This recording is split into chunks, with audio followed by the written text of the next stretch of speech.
Hello দর্শক, আপনারা দেখছেন আমরা আমের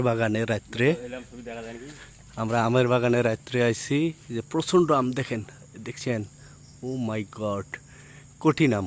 রাত্রে আইছি আমের বাগানে আমার বড় ভাই সহ। হ্যাঁ, আইছি আম কুড়ের জন্য। কঠিন আম, এই যে আমার বড় ভাই এখানে, আমার বড় ভাই। হ্যাঁ, এই বাগানটা ওনার।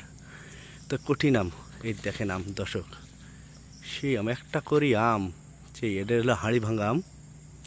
আমরা আইছি রাত্রে, দেখতেছি রাত্রে কেমন আম পড়ে এবং কি আম কুড়ার জন্য আইছি। পাখিরা রাত্রে আম ফেলায়, আম খায় এবং কাঠবিড়ালি আম খায়। পাইছি কয়েকটা, অবশ্য দেখাবো। তো চলেন দেখি আরও কোথাও আরও কুড়াই, যাতে আম বাগান আলাদা না দেখে। দেখতেই থাকেন আপনারা।